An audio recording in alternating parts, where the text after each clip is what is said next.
मेरी प्यारी फैमिली को मिस्टर एक्स का सादर प्रणाम। साथियों, आज काफी समय बाद हमारे पास गांव से जुड़ी हुई एक रियल घटना आई है और इस स्टोरी को जब पहली बार मैंने सुना तो मेरी भी रोंगटे खड़े होंगे कि आखिर इतने सालों बाद कोई भटकती हुई आत्मा अपना प्रतिशोध लेने के लिए कैसे आ सकती है, और प्रतिशोध भी ऐसा कि उसकी कई पीढ़ियां खत्म चुकी हैं, लेकिन उसके बाद भी उस आत्मा ने अपना बदला नहीं भुला है। क्योंकि कई बार हम जानते हैं ना कि आत्मा जब किसी शरीर को बहुत ही ज्यादा पीड़ा या कष्ट में छोड़ती है, या अंत समय में उसकी कुछ इच्छाएं अधूरी रह जाती हैं, या उसके साथ बहुत ही कुछ गलत किया जाता है, तब वह अपने साथ हुए उस बुरे बर्ताव को नहीं भूलती है, और उसकी मुक्ति तभी संभव हो पाती है जब उसके साथ जो गलत हुआ है उसका बदला उन लोगों से वह लेना ले।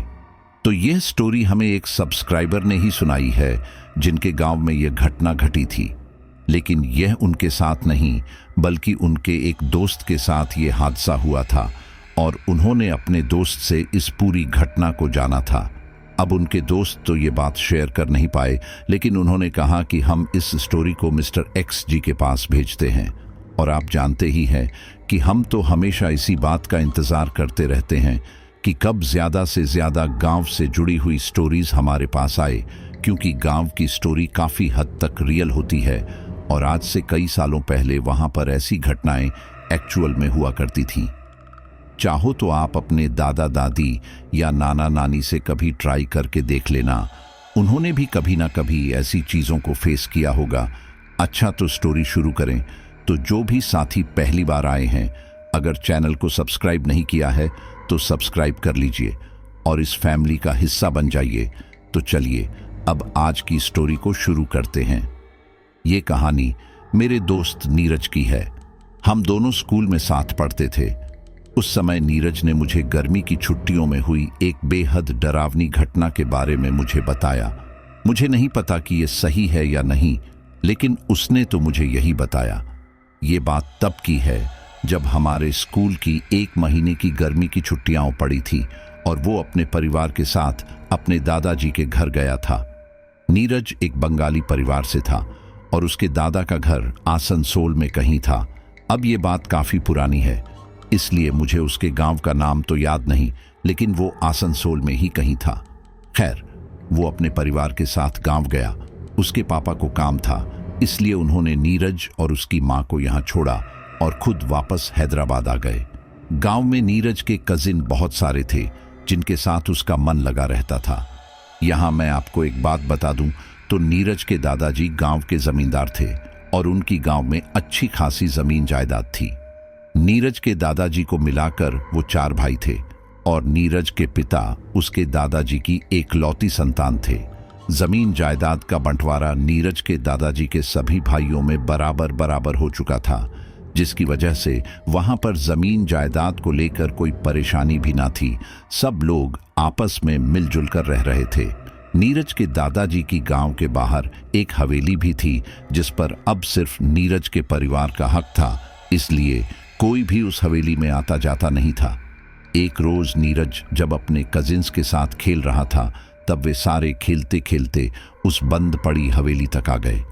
उस हवेली को देखकर ऐसा साफ लग रहा था कि यहाँ पर ना जाने कितने समय से कोई आया नहीं था। चारों ओर इतनी लंबी लंबी झाड़ियां उग आई थीं। हवेली के ऊपर भी काई की मोटी परत जम चुकी थी। उस हवेली को देखकर नीरज ने अपनी कजिन मिष्टी से पूछा, मिष्टी, ये किसकी हवेली है? तब मिष्टी बोली, तुम्हें नहीं पता क्या? ये हवेली तो तुम लोगों की ही है। ये सुनकर नीरज को काफी ज्यादा खुशी हुई और वो बोला, अरे वाह, मुझे तो पता ही नहीं था कि हमारे पास इतनी बड़ी बड़ी हवेली है। अब तो मैं वापस जाकर सबको ये बात बताऊंगा, फिर देखना क्लास के सारे बच्चों में मेरा कितना रुतबा बढ़ेगा। एक काम करते हैं, आज इसी हवेली में चलकर खेलते हैं। अब बच्चे ठहरे बच्चे, उन्हें तो बस खेलने कूदने से मतलब होता है, बाकी सारी चीज़ों से तो वो बिल्कुल अनजान होते हैं। यहाँ इनके साथ भी यही हुआ। उस हवेली के मेन गेट पर ताला लगा हुआ था, इसलिए वे सारे बच्चे गेट फांद कर अंदर आ गए। अंदर से वो हवेली काफ़ी बड़ी थी। वहाँ कोई फर्नीचर वगैरह तो नहीं था, लेकिन कुछ कुछ जगह पर कुछ अजीब से निशान थे। उन सब बच्चों ने इस ओर बिल्कुल ध्यान नहीं दिया और सब मिलकर छिपन छिपाई खेलने लगे। सारे बच्चे अलग अलग जगह पर जाकर छिप गए।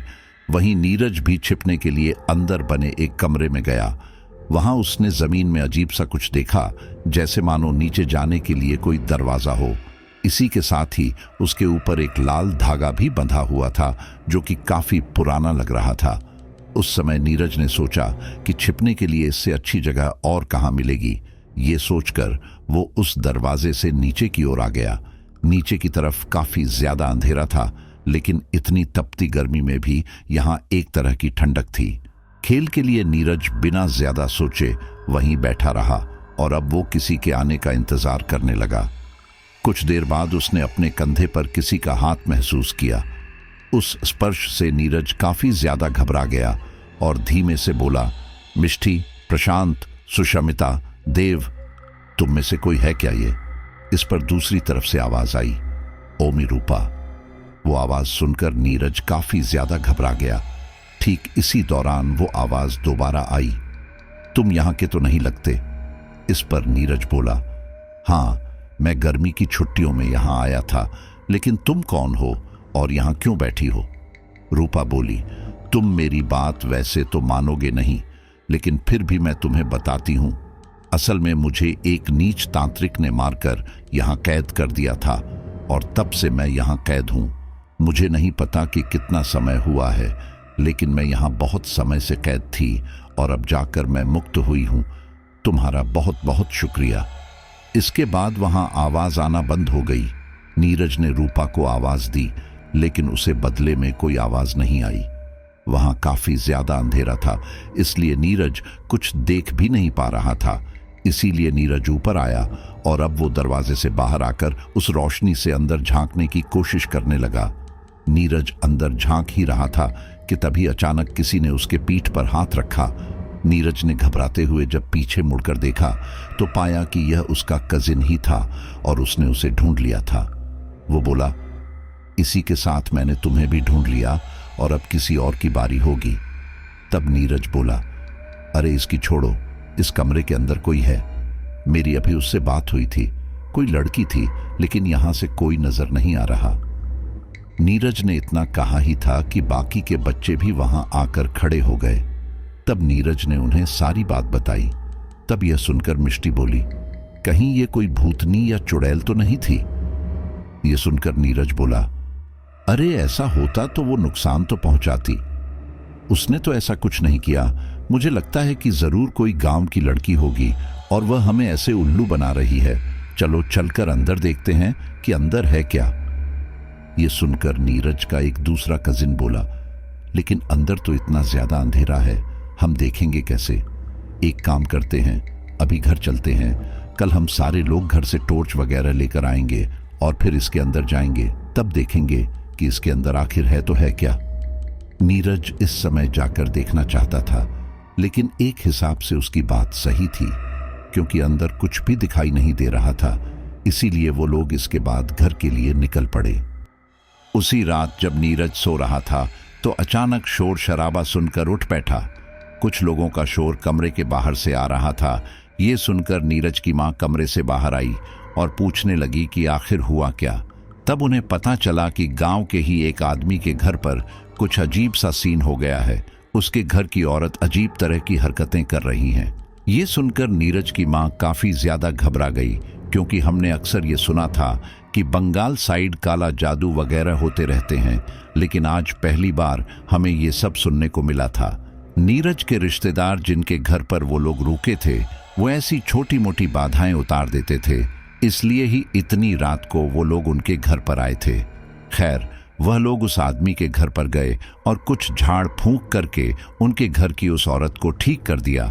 वह औरत एकदम निढाल होकर गिर पड़ी थी और फिर उसके बाद वह लोग घर आ गए।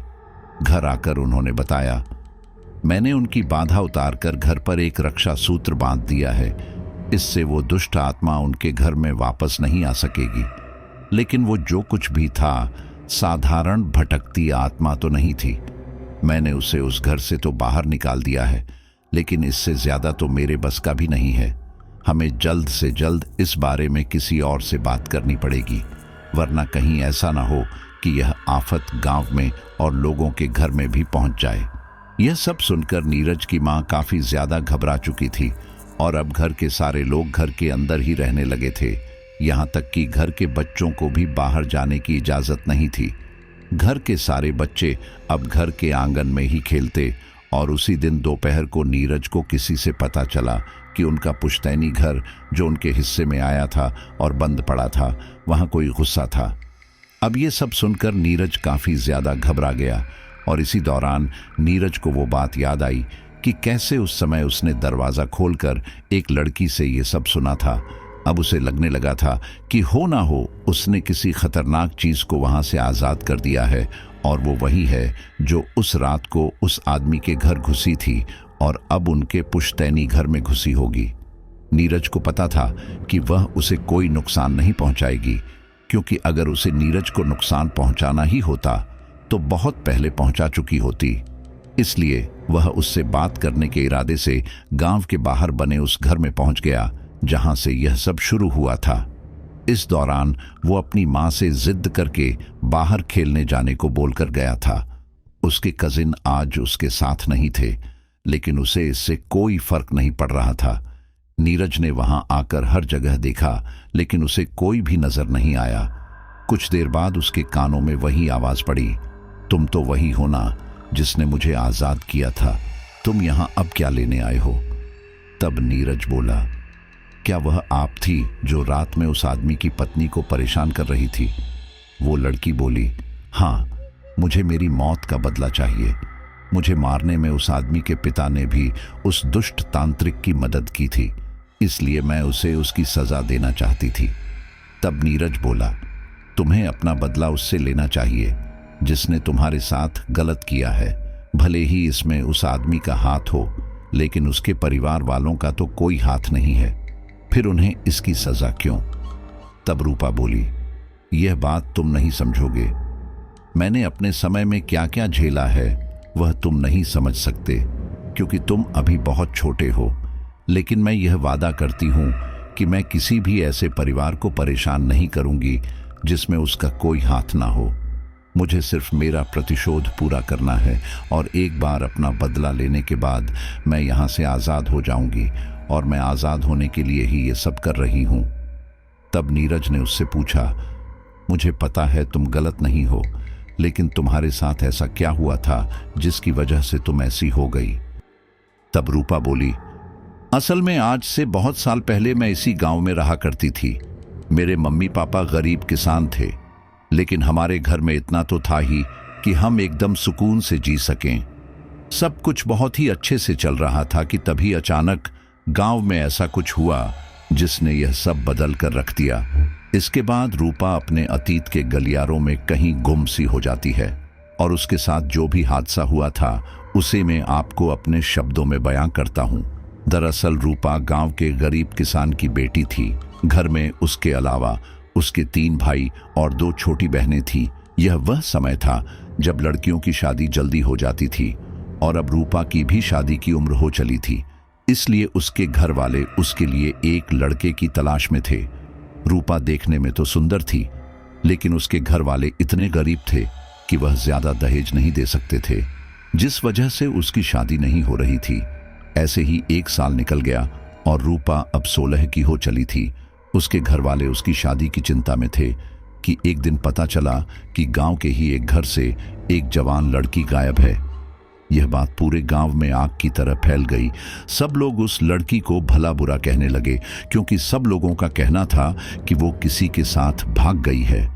उसके घर वालों की इन सब की वजह से काफी ज्यादा बदनामी हुई, लेकिन अब कुछ भी किया नहीं जा सकता था। ये सब देखकर रूपा के माता पिता काफी ज्यादा घबरा गए। उन्हें डर लगने लगा कि कहीं अगर रूपा ने भी ऐसा ही कुछ कर लिया तो उन लोगों का क्या होगा। रूपा की हरकत की वजह से उसकी दोनों बहनें कुंवारी रह जाएंगी।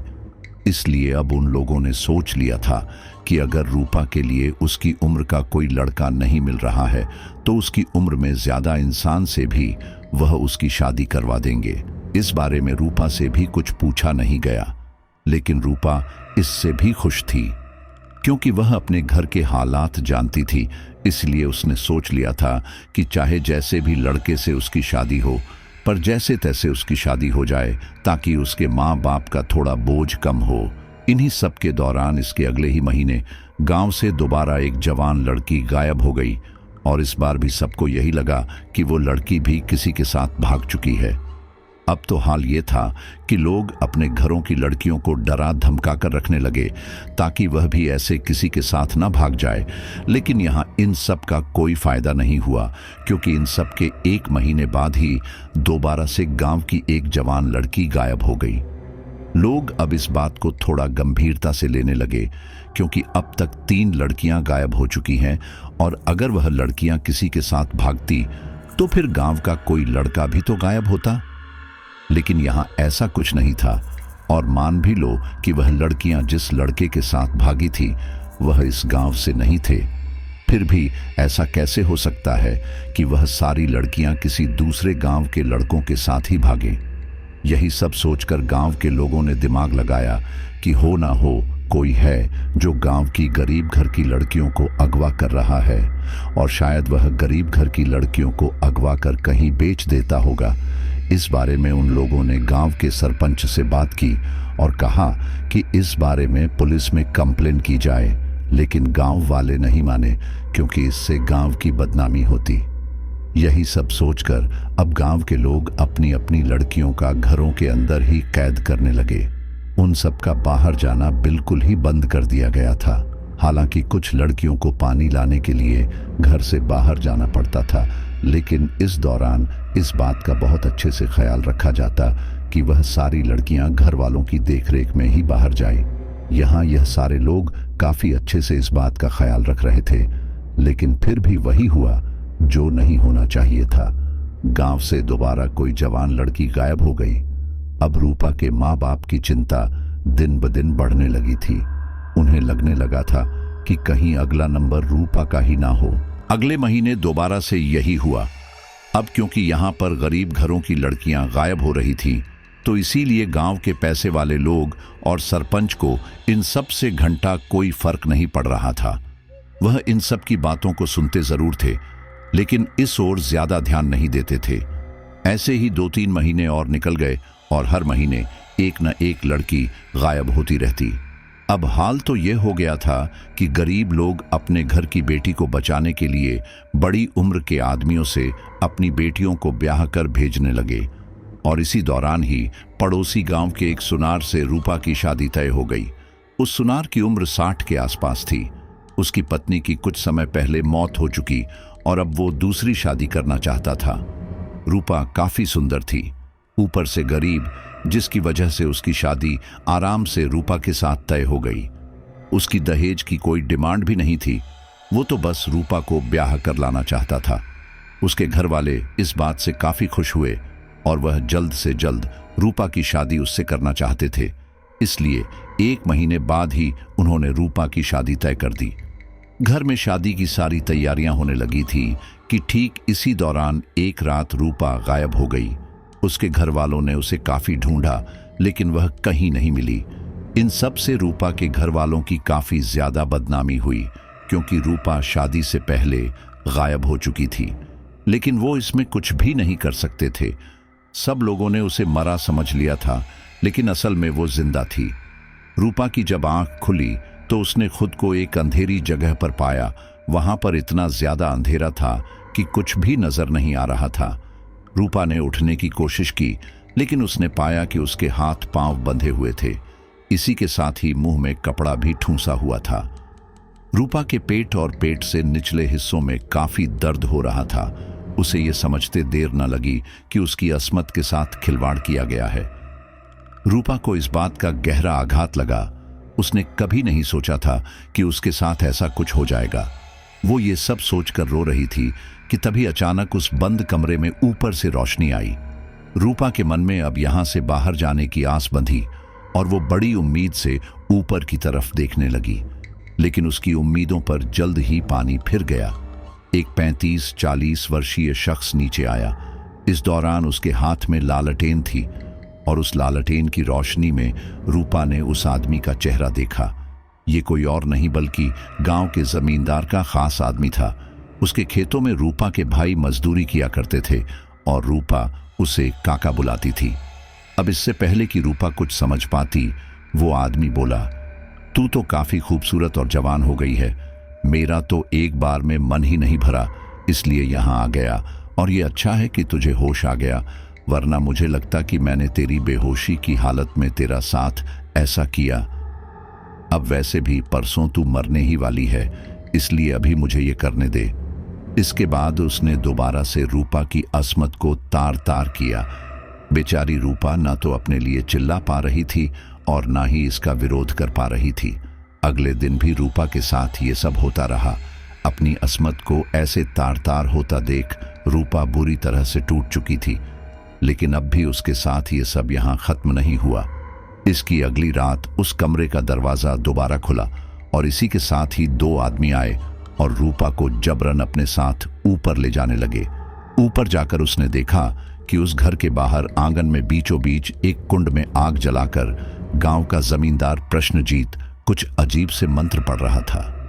ये देखकर रूपा की आंखें फटी की फटी रह गई थी, क्योंकि इस जमींदार का गांव के सब लोग काफी सम्मान करते थे, क्योंकि वह गांव के सभी लोगों को एक समान समझना था। गांव के अमीर पैसे वाले लोग जब भी किसी गरीब के साथ अन्याय करते थे तो वह हमेशा उस गरीब के साथ खड़े होते थे। यहां तक कि न जाने कितनी ही गरीब घर की लड़कियों की शादी उन्होंने करवाई थी। इतना ही नहीं, रूपा के परिवार की भी इन्होंने काफी मदद की थी और आज वह इस तरह से रूपा के सामने आए थे। रूपा इन्हीं सब के बारे में सोच रही थी कि तभी अचानक से वह जमींदार बोला, देखो, लड़की मरने से पहले मैं तुम्हें कुछ बताना चाहता हूं ताकि तुम्हारे मन में कोई सवाल ना रहे। असल में मैं एक बहुत बड़ा तांत्रिक अनुष्ठान कर रहा हूं।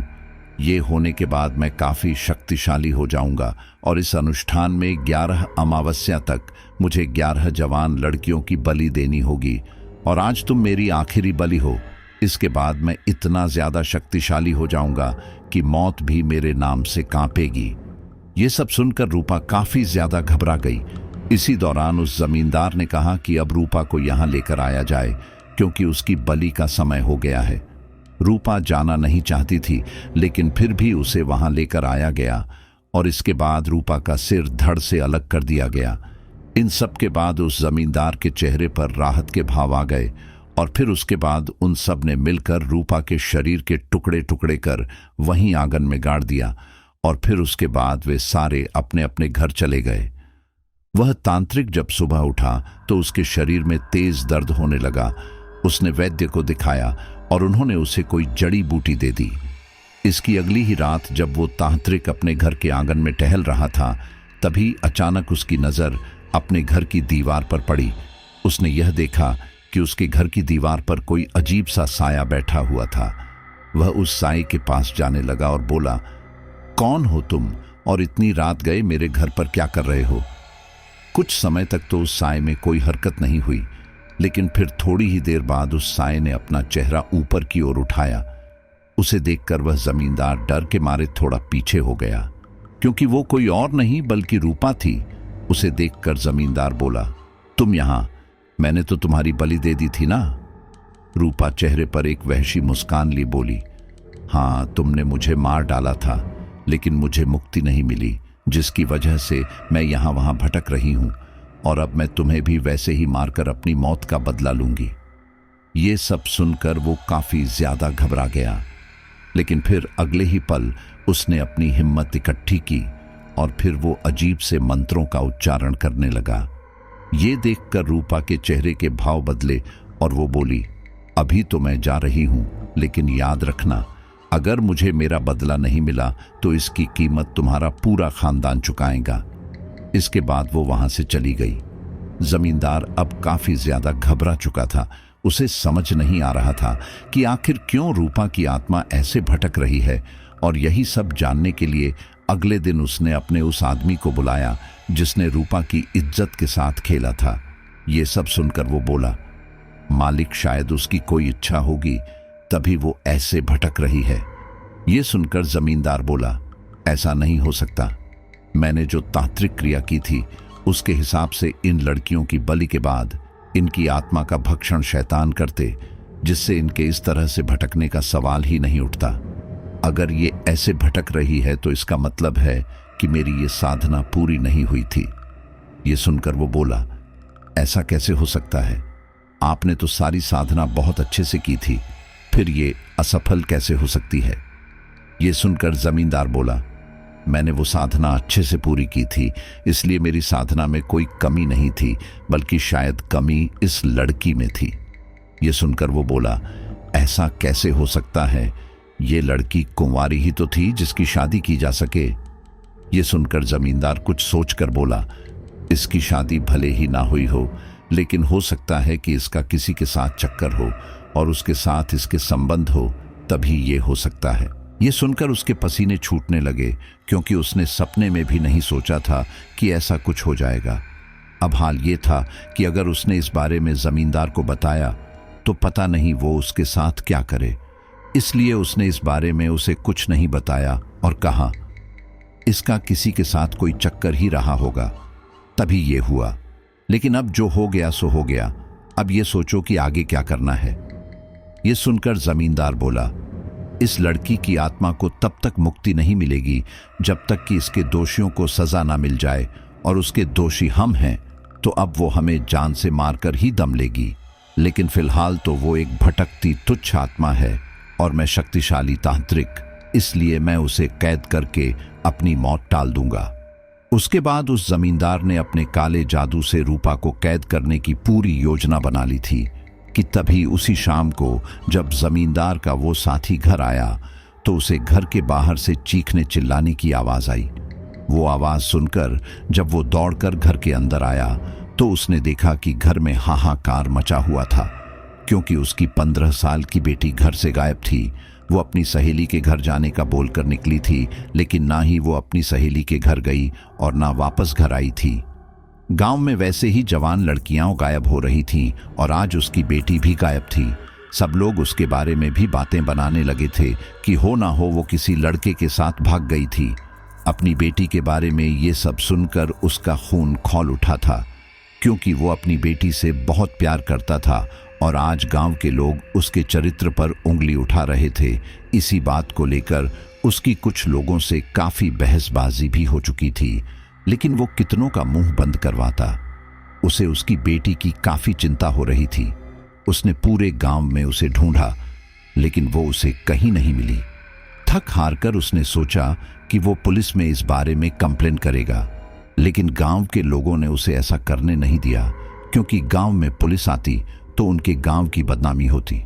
दोस्तों, भले ही आज के समय में ऐसा ज्यादा ना होता हो, लेकिन ये तब की बात है जब मेरे दोस्त नीरज के पापा 3-4 साल के थे, और उस समय ऐसे पिछड़े गांव में सारे मामले, फिर चाहे वो कितना ही संगीन क्यों ना हो, पंचायत ही सुलझाती थी।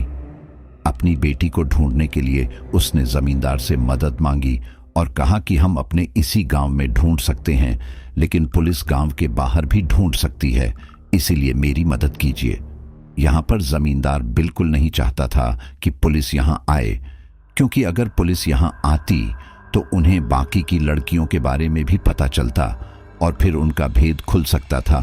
इसलिए वो बोला, देखो, तुम्हारे साथ मुझे पूरी हमदर्दी है, लेकिन हम यहां पुलिस को आने नहीं दे सकते, वरना हम पकड़े जाएंगे, और बुरा मत मानना, लेकिन मुझे लगता है कि तुम्हारी बेटी अपनी मर्जी से किसी के साथ गई है, इसलिए बात को मानो, इन सबको यहीं भूल जाओ। उसे गुस्सा तो काफी आ रहा था, लेकिन वो बोले भी तो क्या बोले।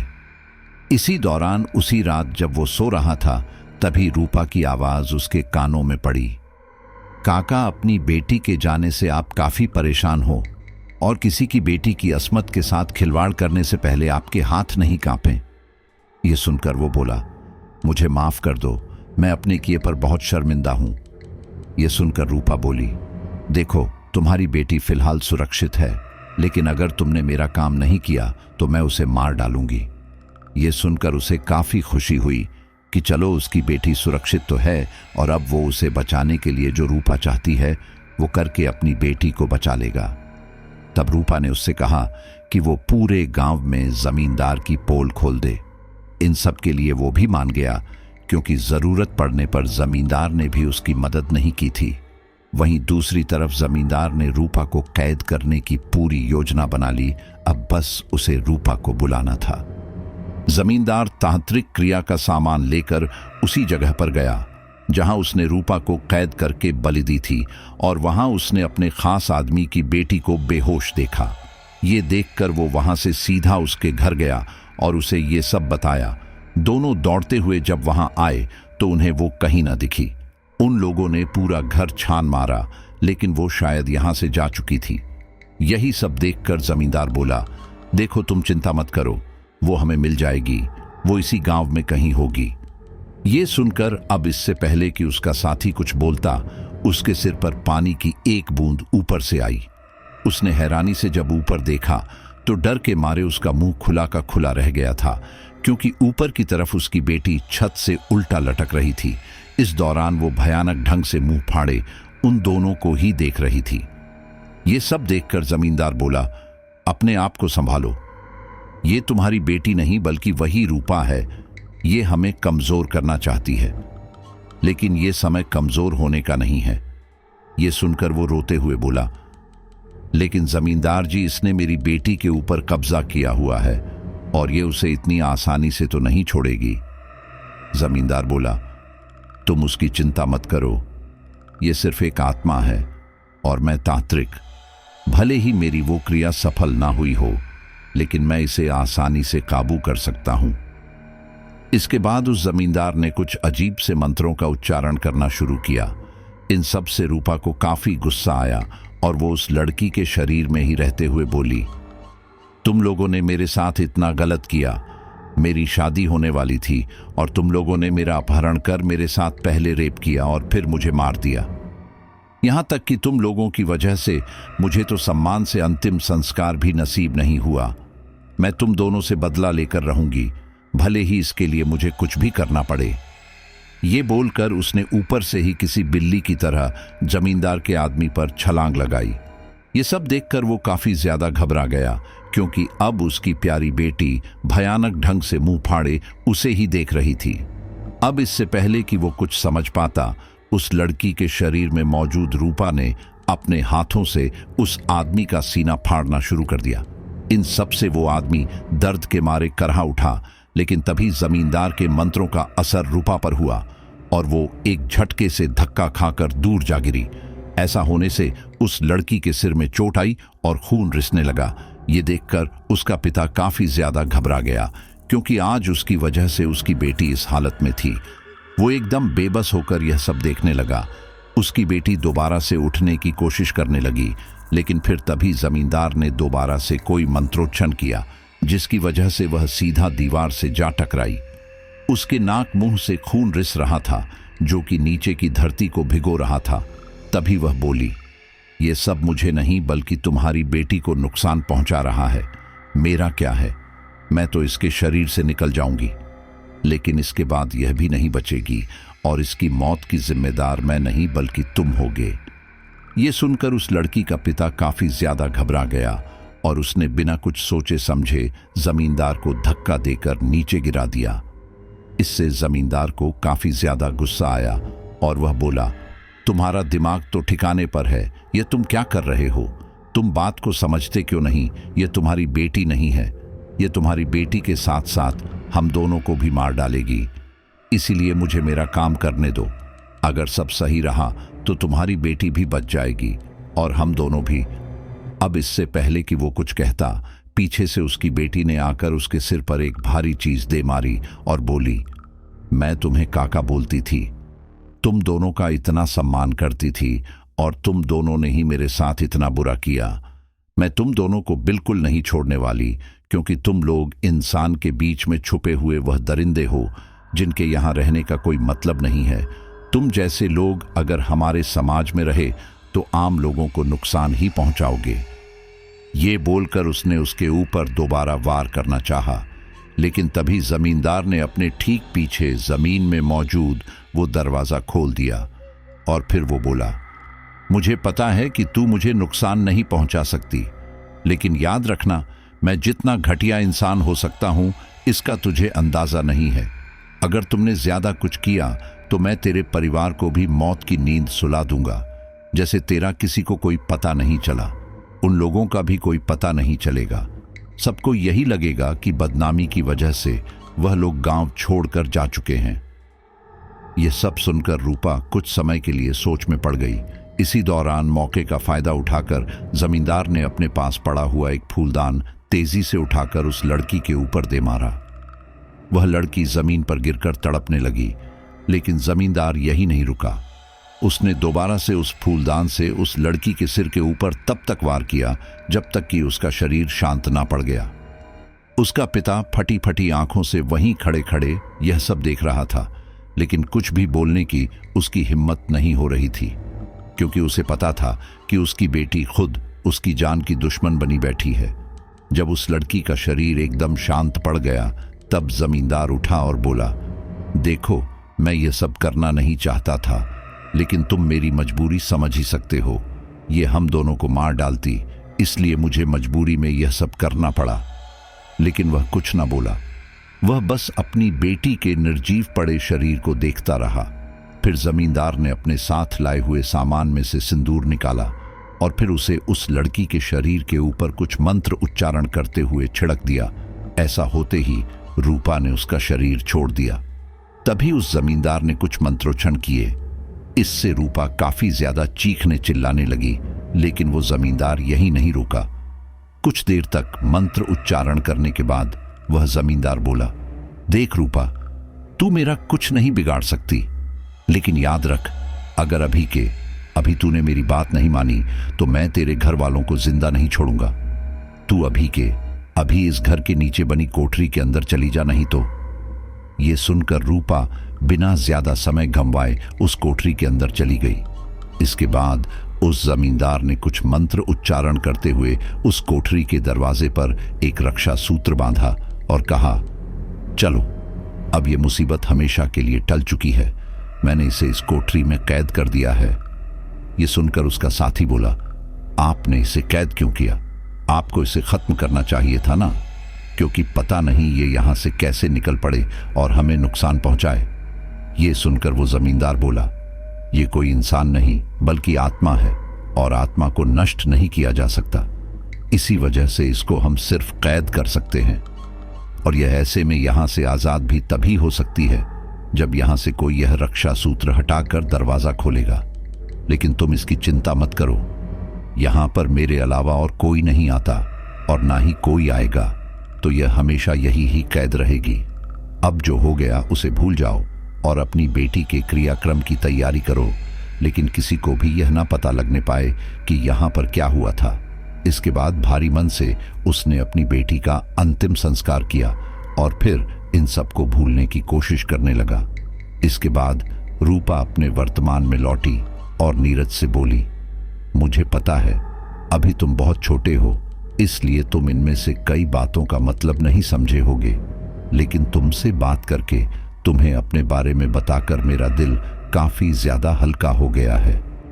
यह सुनकर नीरज बोला, दीदी, आपके साथ जो कुछ भी हुआ है वह अच्छा नहीं हुआ, और अगर आपको आपका बदला लेने से मुक्ति मिलती है तो आप वो ले लो। मुझे पता है कि आप किसी भी मासूम को नुकसान नहीं पहुंचाएंगे, क्योंकि अगर आपको यह करना ही होता तो बहुत पहले कर चुकी होती, और उन अंकल की बेटी की मौत में आपका कोई हाथ नहीं था।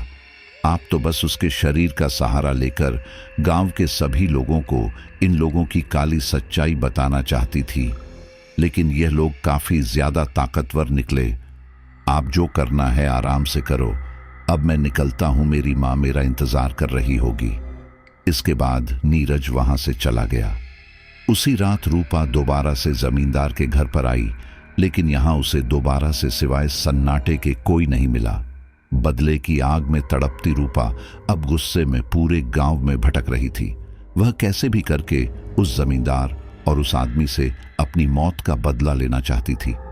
कुछ देर बाद वह एक घर के ठीक सामने आकर रुक गई। यह घर किसी और का नहीं, यह वही घर था जिसके अंदर नीरज अपने रिश्तेदारों के साथ रह रहा था। उस घर को देखकर रूपा की आंखों में चमक आ गई। उसने मन ही मन सोचा कि कि हो ना हो वह जमींदार अब वहां से इस घर के अंदर रहने चला गया होगा। यही सब सोचकर उसने उस घर के अंदर बढ़ने की कोशिश की, लेकिन घर के दरवाजे पर रक्षा सूत्र होने की वजह से वह घर के अंदर जा ही नहीं पाई। इन सब से रूपा को काफी ज्यादा गुस्सा आ रहा था, लेकिन वह फिर भी कुछ नहीं कर सकती थी। वह वहीं पर रहकर इसका इंतजार करने लगी कि कब इस घर में से कोई बाहर निकले और वह उसे अपना शिकार बना ले। सुबह के समय नीरज की मां नहा धोकर आंगन में टहलने लगी। जो अभी उन्हें गांव में हुई घटना के बारे में सुनने को मिला था, उससे उन्हें काफी ज्यादा डर लग रहा था। इसलिए उन्होंने नीरज के पापा को जल्दी आकर उन्हें ले जाने के लिए कहा था। वो इन्हीं सब के बारे में सोचते हुए टहल रही थी कि तभी अचानक उन्हें घर के बाहर से नीरज के चिल्लाने की आवाज आई। अपने बेटे के चिल्लाने की आवाज सुनकर वह घर से बाहर जाकर देखने लगी, लेकिन बाहर वैसा कुछ भी नहीं था। वह हैरानी से आसपास देख ही रही थी कि तभी अचानक उन्हें एक तेज झटका लगा। वो झटका इतना ज्यादा तेज था कि वह खुद को संभाल न सकी और गिर पड़ी। वह कुछ देर तक तो ऐसे ही बैठी रही। इसी दौरान घर के अंदर से उनकी एक महिला रिश्तेदार ने उन्हें इस तरह से घर के बाहर जमीन पर बैठे हुए देखा। यह देखकर वह दौड़कर उनके पास आई और उन्हें हिलाकर पूछा, क्या हुआ? तुम ऐसे यहां क्यों बैठी हो? यह सुनकर भी नीरज की मां कुछ ना बोली। वह बस गर्दन नीचे करके जमीन को देखती रही। इस दौरान उनके बाल चेहरे पर आगे की ओर आ गए थे और उनमें से पानी की बूंदें भी टपक कर नीचे गिर रही थी। यह देखकर उन्होंने दोबारा से उन्हें हिलाया और पूछा, क्या हुआ? तुम कुछ बोलती क्यों नहीं? यह सुनकर नीरज की मम्मी ने अपने गर्दन ऊपर उठाई और फिर भयानक ढंग से मुस्कुराते हुए बोली, आखिरकार मुझे वह शरीर मिल ही गया जिसकी मुझे तलाश थी। यह सुनकर वह महिला डर के मारे पीछे हट गई और चिल्लाते हुए बोली, देखो बहू, दी को कुछ हो गया है। यह सुनकर घर के ही नहीं बल्कि आस पड़ोस के लोग भी जमा हो गए। लेकिन इस दौरान रूपा की नजरें उस जमींदार को ढूंढ रही थी जिसकी वजह से आज उसे यह दिन देखना पड़ रहा था, लेकिन उस भीड़ में उसे वह जमींदार कहीं दिखाई नहीं दिया। यह सब देखकर सब लोग तरह तरह की बातें बनाने लगे। वही नीरज के रिश्तेदार यह सोचने लगी कि आखिर अब वह लोग नीरज के पापा को क्या जवाब देंगे कि उनके होते हुए भी उनकी पत्नी को एक प्रेत ने कैसे पकड़ लिया।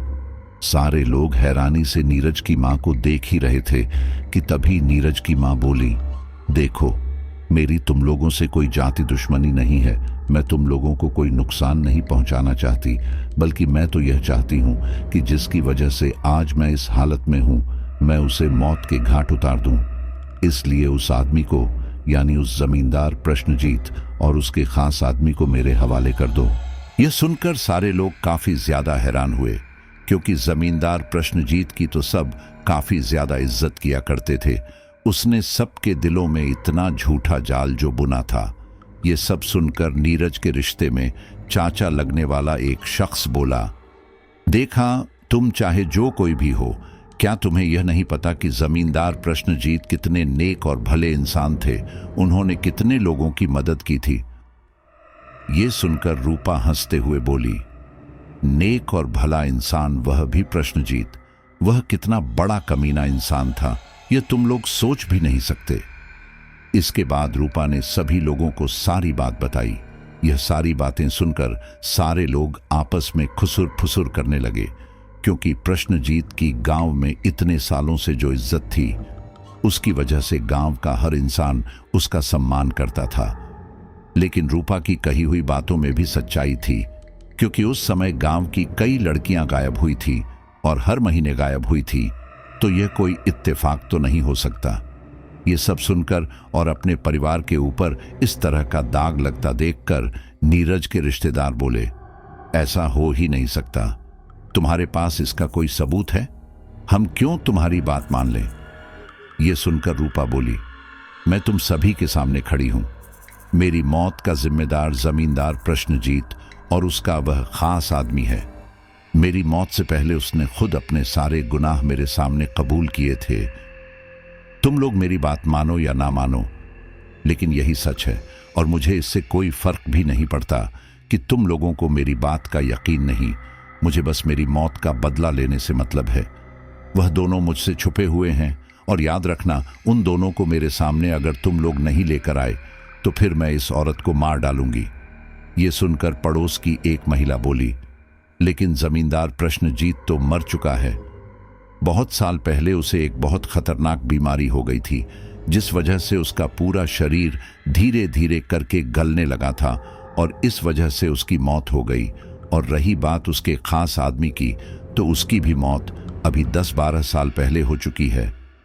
उनकी मौत के साथ ही तुम्हारी बदला लेने की वजह भी खत्म हो चुकी है, क्योंकि वह तो मर चुके हैं। यह सब सुनकर रूपा को काफी ज्यादा झटका लगा, क्योंकि रूपा को मुक्ति सिर्फ तभी मिल सकती थी जब वह जमींदार और उसके खास आदमी को अपने हाथों से मौत के घाट उतारे।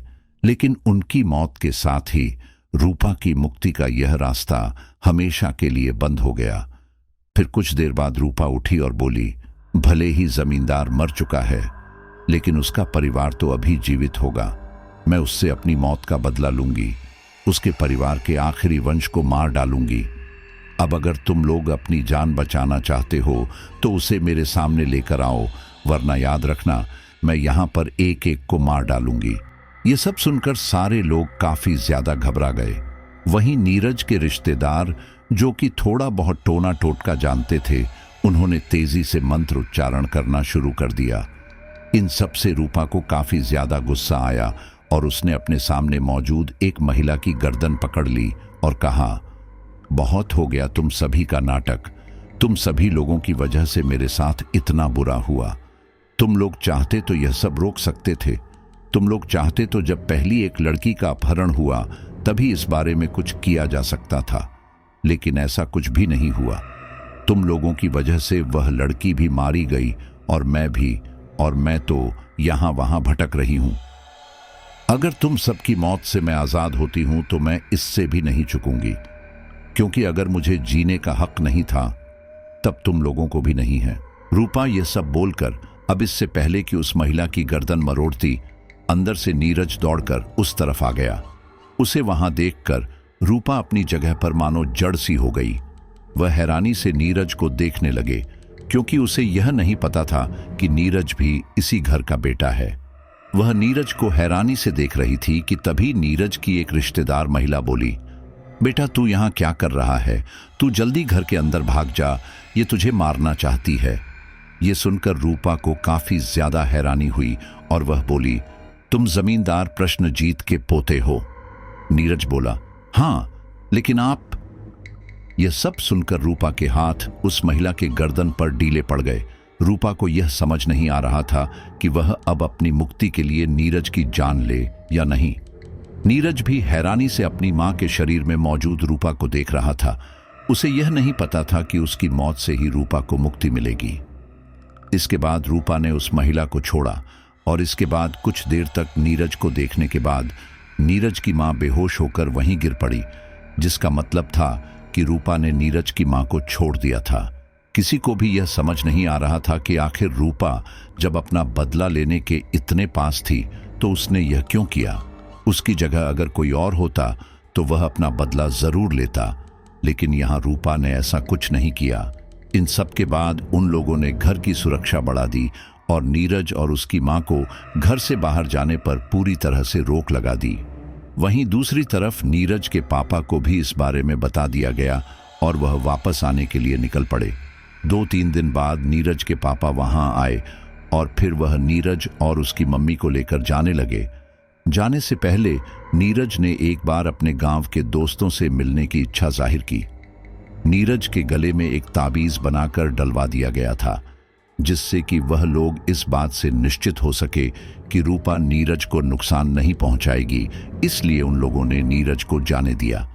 नीरज के मन में काफी ज्यादा सवाल थे कि आखिर रूपा ने उसे क्यों नहीं मारा, क्योंकि उसे उसके घर वालों ने इस बारे में सब बता दिया था। वह वापस उस घर में गया जहां रूपा इतने सालों से कैद थी। जैसा कि उसने सोचा था, रूपा वहीं पर थी। वहां जाकर नीरज ने कहा, दीदी, मुझे मारकर आपका बदला पूरा हो जाएगा और आप मुक्त हो जाओगे, तो आप मुक्त हो जाओ। मुझे आपकी मुक्ति चाहिए। मेरे दादाजी ने आपके साथ जो किया वह सही नहीं था और उसका हर्जाना अब मुझे भरना ही होगा। ये सुनकर रूपा की आंखों में आंसू आ गए और वो बोली, तुम्हारे दादाजी बहुत ही घटिया इंसान थे, लेकिन तुम बहुत ही अच्छे इंसान हो और मुझे पता है आगे चलकर तुम और भी अच्छे इंसान बनोगे। इसलिए मैं तुम्हें नहीं मार सकती। मुझे भटकना मंजूर है, लेकिन मैं किसी निर्दोष की जान नहीं लेना चाहती। तुमने मेरे दर्द को समझा, तुमने मेरी इतनी मदद की, उसके लिए बहुत बहुत शुक्रिया। इसके बाद नीरज ने उसे बताया कि वो जा रहा है। रूपा ने उसे अलविदा कहा और नीरज ने वादा किया कि वो अगले साल दोबारा गर्मी की छुट्टियों में जरूर आएगा। इसके बाद नीरज वहां से चला गया, लेकिन अब रूपा और नीरज के बीच भाई बहन का पवित्र रिश्ता बन चुका था। नीरज हर छुट्टियों में गांव जाता और रूपा से मिलता। इस दौरान रूपा गांव में किसी की भी नजरों में नहीं आती, जिस वजह से धीरे धीरे करके सारे लोग यह बात भूलने लगे। और इसके कुछ सालों बाद जब नीरज बड़ा हुआ, तब उसने अपने घर पर रूपा की मुक्ति के लिए एक यज्ञ करवाया। उसके बाद रूपा की आत्मा इस लोक से आजाद हो गई। देखो दोस्तों, सच कहूं तो इस स्टोरी को पूरा करते हुए मुझे भी काफी बड़ा दुख हो रहा है कि रूपा को असली न्याय मिल ही नहीं पाया। मानते हैं कि उस समय जब हमारा समाज काफी पिछड़ा हुआ था, लोगों में जागरूकता कम थी और लोगों कोर्ट कचहरी के चक्कर नहीं काटा करते थे और समाज के कुछ नामी बड़े अमीर लोग ही सब कुछ फैसला किया करते थे। तो उस समय हर किसी के साथ, जो खास करके गरीब लोगों के साथ बहुत ही ज्यादा खिलवाड़ होता था, उनका शोषण किया जाता था और न्याय की तो आस तो उन्होंने कभी सपने में भी नहीं की होगी। लेकिन इतने समय के बाद भी रूपा की आत्मा भटकती ही रही और जब बदला लेने का वक्त आया तो उसने अपने सामने जिस शख्स को देखा, वह स्वयं नीरज था, जिसने उसको उसी जगह से आज़ाद किया था जहां पर वह कई सालों से कैद थी। तो रूपा के बारे में सोचता हूं तो दिल में ज़रूर एक मुझे कसक सी रह जाती है कि आखिर उस लड़की की गलती क्या थी कि भगवान ने उसे इतनी बुरी कंडीशन में डाला। पहले तो उसकी इज्जत के साथ खिलवाड़ किया गया, बाद में उसकी हत्या कर दी गई और इससे भी उनका जी नहीं भरा। तो उसके बाद जब वह भटकती हुई आत्मा के रूप में उनके सामने आई, तब भी एक दूसरी लड़की को खत्म करके, जिसका बोझ भी कहीं ना कहीं रूपा के ऊपर ही पड़ा और उसको उस काल कोठरी में कैद कर दिया गया। आखिर क्या गलती थी रूपा की, यह तो मुझे अभी तक समझ में नहीं आया। अगर आपको इसमें कुछ समझ में आ रहा है तो मुझे कमेंट में ज़रूर बताना और उम्मीद करता हूँ स्टोरी आपको काफ़ी अच्छी लगी होगी। और अब अपने कुछ साथियों के नाम लेते हैं। श्रेया मुंबई, मनीषा दिल्ली, विजय हैदराबाद, नेहा मलिक सोनीपत, जुबैर अंसारी मालेगांव, राजेश गौतम तमिलनाडु, शुभम अमरावती, फैज़न उड्डीन जयपुर, आशा सैनी रोहतक, रानी असम, राहुल सिंह मुंबई। सभी साथियों का बहुत बहुत धन्यवाद। और इस स्टोरी को तैयार करने में हमारी मदद की है ममता सहाय ने। चलिए मिलते हैं एक नए हॉरर अनुभव के साथ।